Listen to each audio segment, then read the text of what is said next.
Sir अगर किसी का मोबाइल नंबर हमें पता है तो उससे हम क्या क्या डेटा निकाल सकते हैं? जैसे कि आपने बोला हम, तो मैं मतलब हम की गारंटी तो नहीं लूँगा। मैं क्या क्या डेटा निकाल सकता हूँ मैं बता देता हूँ। हमने एक टूल है अपने पास जो कि हम सिर्फ LEAs को ही प्रोवाइड करते हैं। LEA मतलब पुलिस एजेंसीज को ही प्रोवाइड करते हैं, जो कि उनके इन्वेस्टिगेशन में काम आता है। तो phone number, Aadhaar card, pan card, names and father name, या किसी भी ऐसी आइडेंटिटी के थ्रू मैं उसकी ऑलमोस्ट सारी डिटेल्स निकाल सकता हूँ। उसका नाम क्या है, फादर्स नेम क्या है, घर का एड्रेस क्या है, किस किस वेबसाइट पर विजिट कर रहा है, क्या ब्रीच्ड पासवर्ड्स हैं, ईमेल एड्रेस क्या है। बेसिकली एक डिजिटल कुंडली टाइप निकाल सकते हैं हम। अभी कुछ लाइव कर सकते हाँ हैं? बिल्कुल। ठीक है सर, एक करिए। तो नंबर आप मुझे अपना ही बता दीजिए, श्योर। ठीक है? जी तो ये म्यूट कर देना प्लीज। श्योर। नंबर बोलेंगे प्लीज आप। ओके।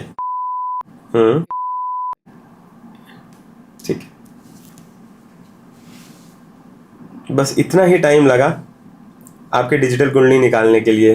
नाम आपका अभय गुप्ता, फादर्स नेम शिव कुमार गुप्ता, आपका आधार कार्ड नंबर, आपका घर का एड्रेस, ठीक है? इवन दो कहीं कई जगहों पर आपके मोस्ट कॉल्ड या ऑल्टरनेटिव नंबर्स, ठीक है? आपके ईमेल से लिंक्ड अकाउंट्स, आपका ईमेल एड्रेस, आपके कुछ ब्रीच्ड पासवर्ड्स जो ब्रीच्ड हैं, जो कि लीक हो गए इंटरनेट पर, वो कुछ पासवर्ड आपने कुछ जगहों पर बहुत सिंपल पासवर्ड रख रखे हैं, ठीक है? और ये किस वेबसाइट में हुए लिंक ये वेबसाइट्स के नाम मैं आपको बता दूंगा। ओके। तो ये पासवर्ड, ये सारी चीज़ें, मतलब ये एक डिजिटल कुंडली टाइप है। अब क्या करता हूँ मैं, इस एक नोड को उठाकर, जैसे मेरे को 2 नंबर मिल गए, दोनों की डिटेल निकाली, एक ईमेल एड्रेस मिल गया, उस ईमेल एड्रेस की डिटेल निकाली, तो जितना भी ओसेंट पर डेटा मिलता है फिर उसका मैं ओसेंट करूंगा।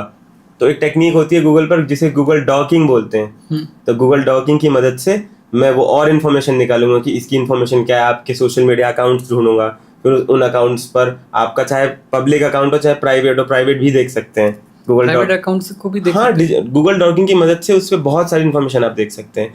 लिंक्ड अकाउंट्स कैसे हैं, आपके फ्रेंड ने आपको टैग करा होगा, आपने कहीं कमेंट करा होगा, किसी चीज़ को लाइक किया होगा, उन सारी चीज़ों को देखकर पूरी प्रॉपर एक डिजिटल कुंडली आपकी तैयार कर सकते हैं।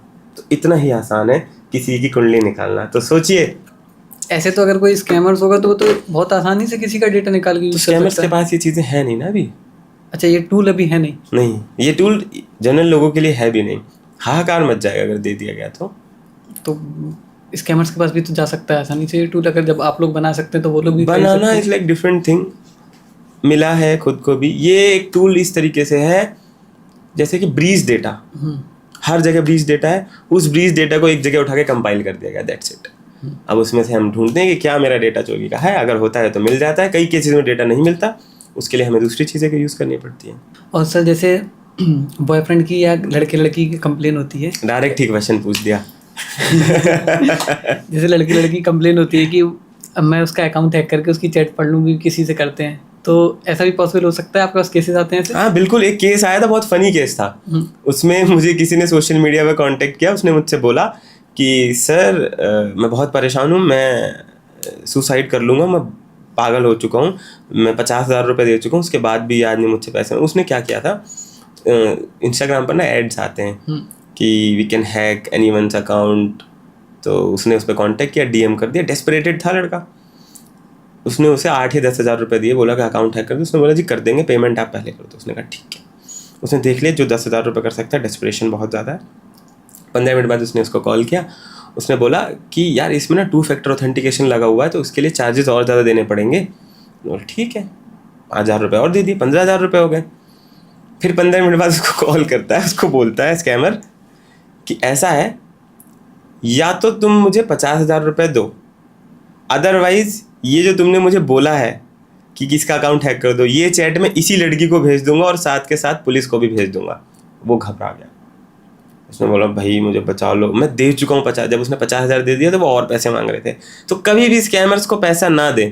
क्या गारंटी है पैसा लेने के बाद वो छोड़ देगा उन चीज़ों को? ठीक है। तो पहली चीज़ तो ऐसी चीज़ों की तरफ ना जाए, लालच में ना पड़े। Hacking is a illegal thing.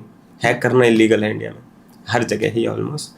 तो हैकिंग वगैरह की तरफ ना जाएं, इथिकल वे में चीज़ों को सीखें, then you will get to know कि कितना ज़्यादा एक्सप्लोर कर सकते हो। साइबर सिक्योरिटी या इथिकल हैकिंग सिर्फ गर्लफ्रेंड बॉयफ्रेंड की ईमेल आईडी हैक करना या किसी के मैसेज पढ़ना ही नहीं है। जब आप इस डोमेन में एक्चुअली आओगे then you will get to know कि क्या है चीज़ें, आप कैसे सेफ गार्ड कर सकते हो। जब मेरे दोस्तों को पता चला कि I know how to hack या आई एम इनटू हैकिंग, सबसे पहला क्वेश्चन आप गेस करो क्या होगा?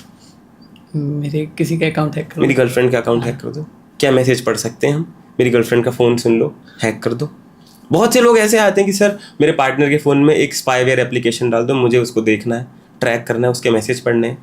अरे भाई, जब तुम मेंटली इतना ही गिर चुके हो कि उसके मैसेज पढ़ने की कोशिश कर रहे हो, तुमने अगर पढ़ भी लिया, क्या करोगे फिर उसके बाद? पढ़ भी लिया तो क्या करोगे? छोड़ दोगे? छोड़ पाओगे वो कलेश? ऐसी चीज़ों से तो मैं बिल्कुल हाथ जोड़ लेता हूँ कि मुझे आता ही नहीं है, हैक होता ही नहीं है। बहुत से लोग आते हैं, मुझे ये देखना है कि मेरे पार्टनर ने किससे किससे फ़ोन पर बात करी, प्लीज़ मुझे बता। मैं मना कर देता हूँ, मैंने कहा नहीं होता ऐसा, ऐसा कोई फीचर ही नहीं है। मुझे पता है कि अगर मैंने उसको ये चीज़ें, चाहे वो किसी भी तरीके से मिलती हैं कि स्पाईवेयर डाल दिया या कुछ कर दिया, दे दी, तो नुकसान पहुंचा सकता है। राइट, वो तो हो ही सकता है आसानी से। उससे ज़्यादा गुनहगार तो मैं हो जाऊंगा ना उसके बाद। तो यही सारी चीज़ें हैं, इन चीज़ों का ध्यान रखना पड़ता है। आप सभी ऑडियंस से भी रिक्वेस्ट है, प्लीज़ ऐसी चीज़ों की तरफ ना जाएं, खुद के माइंडसेट को स्ट्रांग रखें। कोई जा रहा है तो जाने दो ना, दूसरा आ जाएगा, रिप्लेसमेंट है, टाइम सब कुछ हील कर देता है। तो जो जा रहा है जाने दो, पीछे मत भागो। ठीक है। तो जैसे डार्क वेब की बात आती है, तो डार्क वेब पर लोग बोलते हैं काफ़ी सारे इलीगल काम सारे डार्क वेब होते हैं, तो क्या ऐसा सच में होता है? बिल्कुल होता है। क्या क्या हो सकता है डार्क वेब में? आप ड्रग खरीद सकते हैं, आप गन्स खरीद सकते हैं, आप हैकर हायर कर सकते हैं, आप हर वो एक्टिविटी कर सकते हैं जो आपको सरफेस वेब पर नहीं मिल रही। बट वो कोई डिलीवरी करने आएगा या कुछ ऐसा आएगा तब तो वो ट्रैक किया जा सकता है उसको। डिलीवरी एजेंट को खुद नहीं पता होगा कि वो कहाँ से आ रहा है। वो नोड्स इस तरीके से इंटरकनेक्टेड होते हैं कि आपको पता नहीं चलेगा। डिलीवरी वाले एजेंट को ये नहीं पता चल रहा है कि इसका वेयर हाउस कहाँ है। इतने तो बेवकूफ़ नहीं ही होंगे ना वो लोग जो ये चीज़ें करा रहे हैं।